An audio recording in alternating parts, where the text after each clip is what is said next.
You guys all sit over there? All right. We'll bring this Public Works Committee meeting to order. This meeting has been posted as required by state law. This thing is quite loud. Can we turn this down here? I think I hear an echo. It's so loud. From, everybody said they couldn't hear them yesterday, so thank you. Uh, Supervisor McCulick is excused for the day. Everybody else is here, and we'll stand for a moment of silent prayer and pledge of allegiance.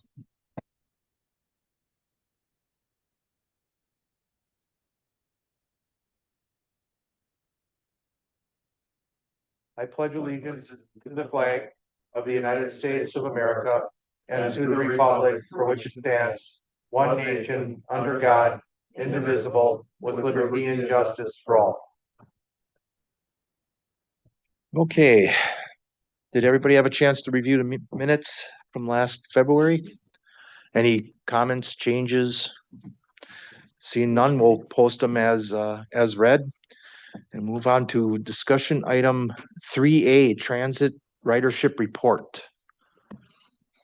And how is Charlie today? Oh, sorry about that. Oh, there you go. Could be hot. Hello. Hi.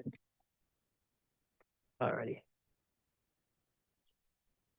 Attached is the transit ridership report for February. One note is you'll see the fares are higher in February. Is not directly correlated to the trips. There are prepaid punch cards, so it can change each month the fares.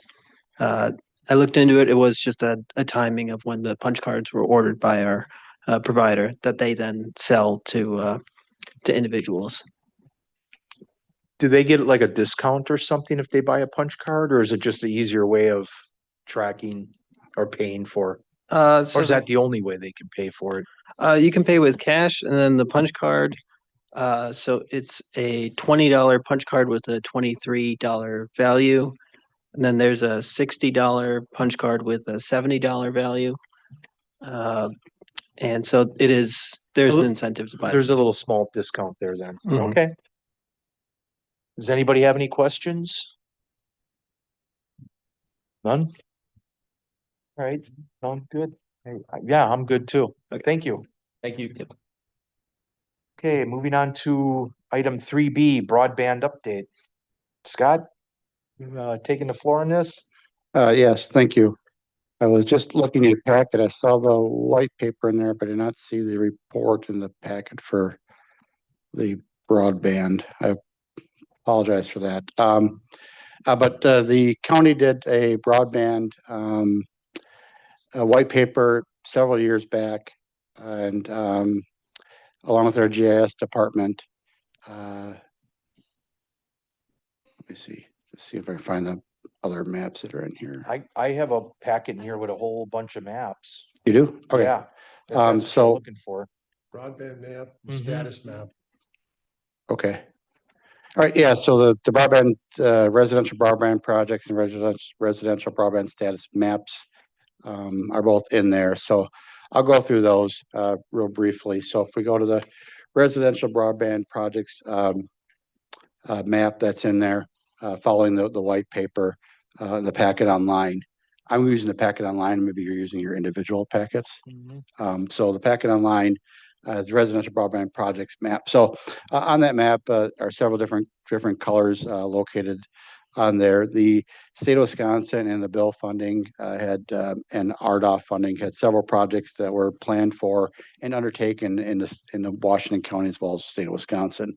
So you'll see on that map, the green ones are where areas are served by broadband. Now that doesn't necessarily mean everybody in there has broadband, because maybe they like not to have it in their particular home, or maybe run up their driveway or whatever the case may be, but it's available in the public street in front of them. You'll see the light blue is BEAD funded. So that's another program through the state of Wisconsin for serving those areas, and RDOF, which is the light tan color, as well, are projects that are currently underway in Washington County. And on that first map and then on the second map are just a handful of red dots that are called unserved areas. And if you look at a lot of those red dots, they're typically very close to a green dot, a blue dot, or a tan dot. So we think a lot of those are just address anomalies out there versus just one. I'll pick on one up in the town of Wayne where literally the two neighbors on either side have broadband and the one in the middle does not have broadband. And like, well, that seems very, very odd. So it could just be a reporting function that goes to the PSC. Also, you look down the town, Aaron has quite a few of those red dots, and they use their ARPA funds to actually run fiber to everybody's home several years back. So to have red dots in the town of Aaron is probably again a little bit of an anomaly with the data that we received from the PSC, but that is the best data that we have available. And then the second map that you have on there is residential broadband status. And that's the ones where those projects are already completed. So you see a lot of the tan that was in the first map is now a lot of green because those areas have been completed, especially in the northern part of the county. You'll see that just the difference between the first one and the second one, you can definitely see a lot more green in the second map, ones that where the broadband is already provided to those areas. So with that, again, we did the white paper. We looked at broadband, look at different options between the RDOF, the BEAD funding, the funding for the bill, funding from the federal government. Either most areas are served, as you see on the second map, or will be served in a timely manner. And I can speak from our permitting process that some of those in the light blue are already underway and being worked on. Of course, winter slows that project down, but you'll still see that type of fiber optic going in the ground. Along with fiber optic in the ground, the satellite system since 2001, it doesn't seem like that long way, but that's come a long way as far as a viable option. And back then, we also talked about the 5G network. I know one of our workers has the 5G network. I'm not going to name the brand that they use, but uses a 5G network, and they're very satisfied with it in their home up in the town of Farmington. So there's other things that have been technology as it moves faster and faster and faster. A lot of that stuff's been kind of filled in through time. So happy to answer any questions you may have. I have one question. When they're talking about serviced areas, are they just talking about the cable? Or are they taking into consideration all the satellite, your phones, everything? It's basically available fiber in the ground. Fiber.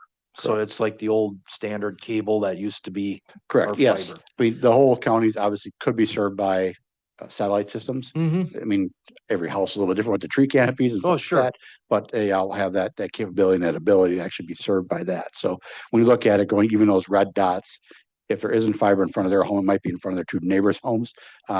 But they also could do a satellite system, potentially with a 5G network that's out there as well. So I think everybody who wants to have broadband probably has it available in the county. Yep. Just a matter of it. Again, if they have a long driveway, they maybe didn't want to pay for the money to get up the driveway or something. Yep. Understood. The only thing I had, it's just a comment, and it would have been nice to have locations, Slinger, West Bend, Hardwick on the map so that we could physically know where it is. I mean, I'm looking at something with lines and dots, and it's a comment. It would have been nice to have to identifying markers on it to help us. Yeah, that would have been nice. I mean, I can kind of tell where Hartford and the municipal boundaries are shown on the map in right, black. Right. It's just they're not really called out. Not labeled as Slinger, Hartford. But if you know where West Bend is, the kind of center middle of the county, or Kewaskum's at the far north end, you can see the black outline of the village of Kewaskum, top middle of the maps, is where they are, and the residential broadband status map. So they're there. They're just not labeled as the cities, but certainly can do that in the future. Okay. Any other questions? Oh, go ahead. I don't have a microphone, but I'll talk loud. On map 5, it looks like the area around Boatville has all kinds of options. What's special about that area?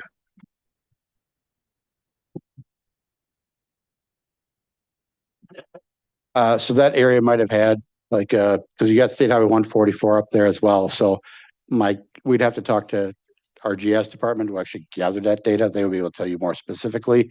But I know that area has a Bertram Wireless. They might have had an Ethoplex tower up in that area.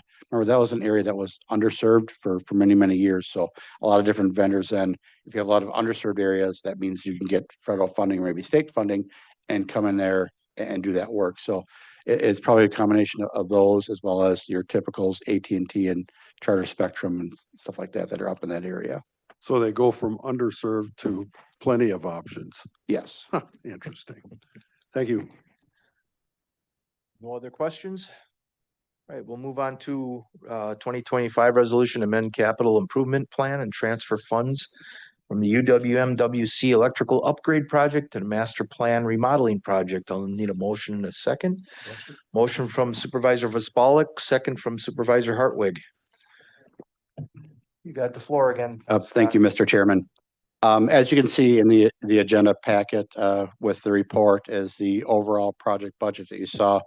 And I apologize, there's no better way to put it, but a whole bunch of numbers in a column for you to kind of understand where that original contingency of $465,000 was spent to date. Again, it's not all spent, but we had a significant increase in if you look in the middle of the report, the card access and security system. Originally, we talked about a card access system that quickly involved a security system, and the amount of cameras in the security system, the amount of individual offices that are going to have the buttons for security, as well as other security systems that I don't want to talk about in the public setting right now. That cost came in significantly over our original estimate. We did run into asbestos testing for phase one and abatement. We had approximately 30 change orders to date, which is definitely a significant number. We've been working with our architectural firm on that as well. A lot of those are working with an older building where all of a sudden a wall that you thought was just drywall because you tapped on it, you take the drywall off and it's a block wall. And that obviously adds much expense to it. Also the ceiling where you think the HVAC could be, all of a sudden there's a nice beam right in the way where that was potentially going to be, amongst other things that are on that list. Then out in the parking lot, we ran into some contaminated soil, not in our area that we thought was contaminated, where we know the contamination was, but an area outside of that. You might recall that area used to be the highway shop from about the 1930s up until 2000s. So you can imagine at some point something probably that smelled like diesel fuel was, in the soil. And we had to make sure we remediated that because you can't just leave it there. You have to make sure you're taking care of it. So that leaves us with a contingency about $60,000. Looking back, it was probably a little aggressive to only have an 8.9% contingency fund on a project of a $7 million project in a building that's over 50 years old, and the work we're having done with that. So what we looked at then was to try to get a number so we don't have to hopefully come back again, was to try to allow for the anticipated work that we have coming to come up with a dollar amount for the funding request. On that funding request, when we went through the whole process of looking at the building, unfortunately, the area right by the elevator on the second floor, that suite, when we went back and forth with the state of Wisconsin, needed a second ingress and egress from that suite. So we have to put a door right next to the elevator. So that suite has two accesses and ingress and egress points to get in and out of the building. So there's that and the remodeling and changes that need to go along with that. Asbestos. Again, originally when we did this project, we found asbestos in some of the piping, but just in the corners. And now we're finding in certain offices, it's weird. Sometimes they remove the old asbestos before the carpeting, and sometimes they just went over the old asbestos that was like in the tar, in the material that kind of holds it, because it's the glue that holds the carpeting down. So we found a little bit in the tile when we did this project. We didn't find any of the tile in the next thing, but we did find it and underneath the carpeting. And so now we're looking at a larger cost for asbestos abatement. The card access security, we're still, even with the $235,000 up above, still about $60,000 short on that. We are looking at carpeting in the county attorney and child support areas that we have the vendor on site. We get a pretty good price, we felt, on that. To include that we're done with all the carpeting and flooring in this building, as well as into the Justice Center departments. Then right outside this door, our laundry and custodial areas were not touched as part of the original plan, but realizing when we're doing upgrades that we need to have double doors on our laundry location, for instance, to help with Plenty of Parks doing their laundry inside the building. And then since we spent $100,000 on change orders in phase one, we have 2 more changes coming. So we just extended out to having $100,000 change order in each of those two phases, which comes up to just over $500,000. We have $60,000 remaining in our contingency fund, so that drops us down to the 445. And of course, if the 445 is not used, we're not looking to spend that all on this. If it's not used, it goes right back into the CIP funding.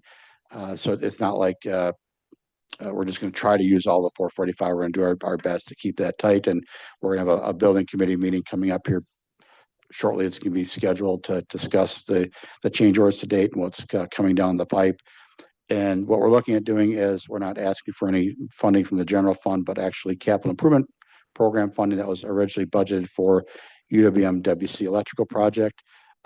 Happy to report that one came in significantly under budget.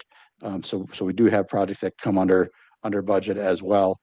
And so we worked hard with our electrical engineer and with We Energies, which just thankfully confirmed that a little over a week ago now, since I did the report, that project's going to be coming in at approximately $900,000, so roughly about half the original cost. So we're looking at utilizing about $444,000, taken from that $800,000 that's remaining, and then that would still leave us contingency out there as we work to complete that project out at UWM-WC. So with that, I certainly be happy to answer any questions that the committee or chair may have.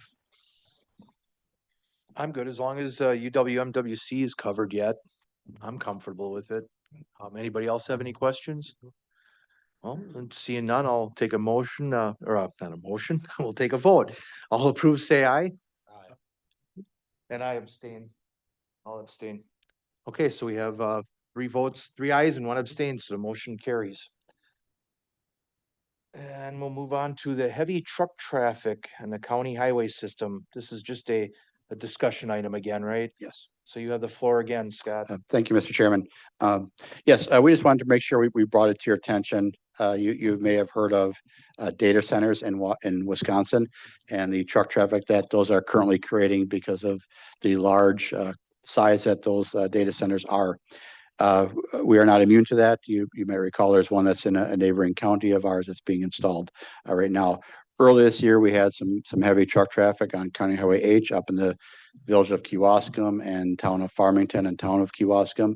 And now that truck traffic has moved down into the town of Jackson and town of Trenton and up, not quite into Farmington yet because they kind of veer off for right now on County Highway Y, which is south of Newburgh. So if you're familiar with Newburgh, kind of right in Newburgh, Highway Y goes south. That's our portion of Highway Y down to Knollwood, is owned by and maintained by Washington County.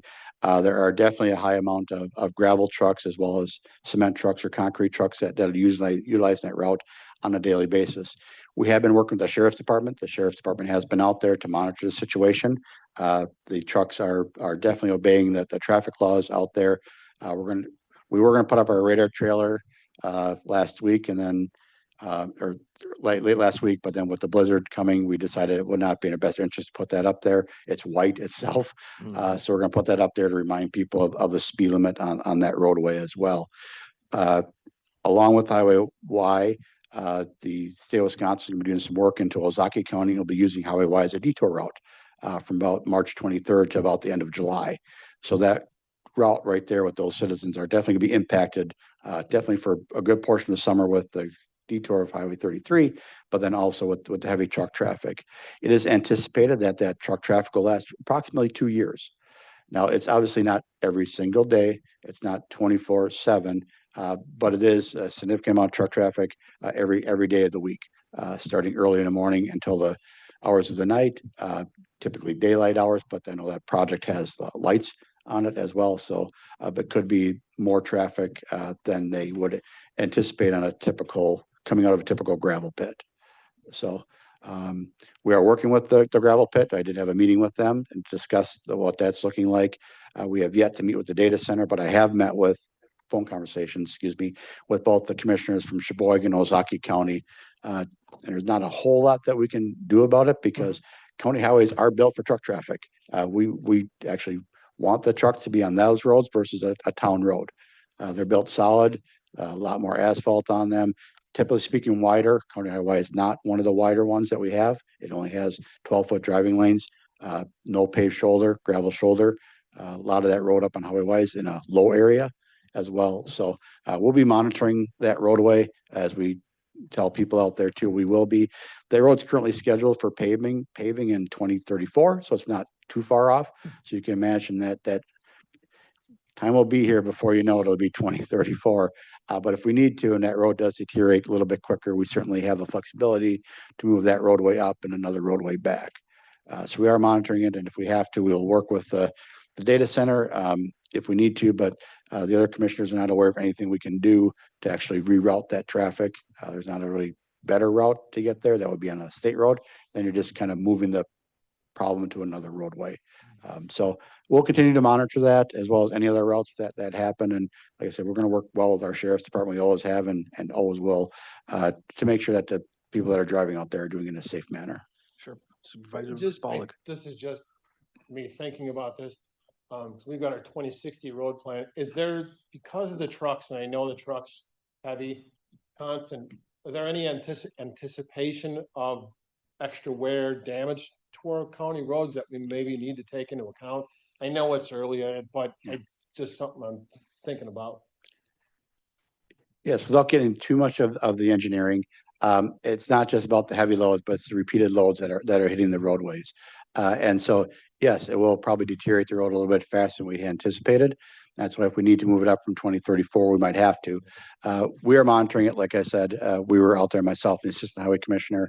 We do our ratings of the roadways every 2 years they do it. But on that road, for instance, we'll probably do it every year just to make sure.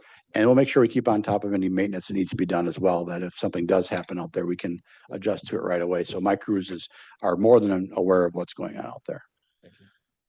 I have a question with regards to the state highway converting traffic down a county highway. Mhm. I thought state highways had to convert traffic on other state highways, or is there nothing nearby, like down to Highway 60 and around that way or something like that? Which is kind of part A.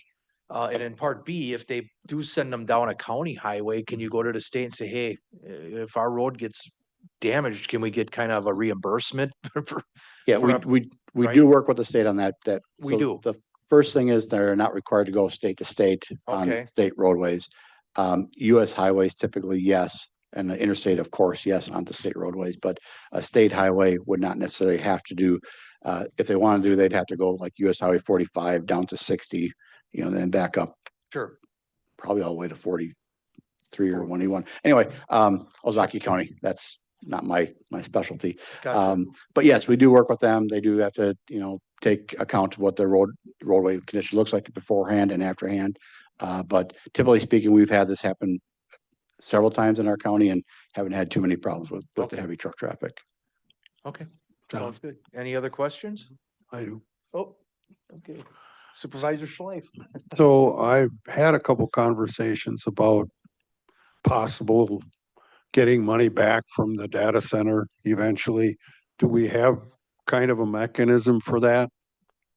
Are we working with Ozaki County, and if we have a joint, some kind of a resolution to go after them for damage once we ascertain that we have damage? Yeah, I would say we've had the initial conversations. I wouldn't say we have anything firmly done with Ozaki County, just some conversations between commissioners right now to see what's out there, as well as the Wisconsin County Highway Association to see what is actually out there and available. But as far away as we are and the roadway classification being a major collector, there might not be a whole lot of the opportunity to collect funding from that. But we're keeping an eye on it. Oh, 100%, yes. Thank you. Any other questions? That's a lot. Go ahead, Supervisor Hartwig. Yesterday I seen a bunch of big trucks coming down Highway M. They're allowed to drive on them, right? Yes. Yeah. Any county highway, you do not post our county highways for either no truck traffic or any load postings. Okay, thank you. All right. No other items on our agenda, so the next meeting to be determined because of the whole election cycle here. Did you have another question Oh, or? no, we didn't have a sheet to sign. Oh, a sheet for mileage. Okay. Okay, see no other items or no other questions. This meeting's adjourned. Thank you.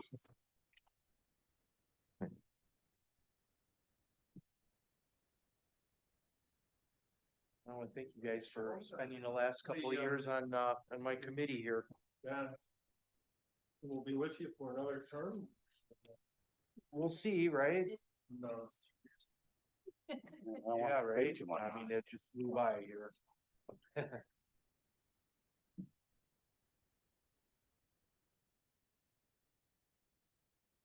Definitely, and we're getting new iPads next time? At the reorganizational. Yeah, okay. So I'm not gonna bother updating this thing then, it keeps asking me to update. What do they do with the old ones? Just- Yeah, They'll see if they can sell them, but now it should be. yeah, it changes so fast.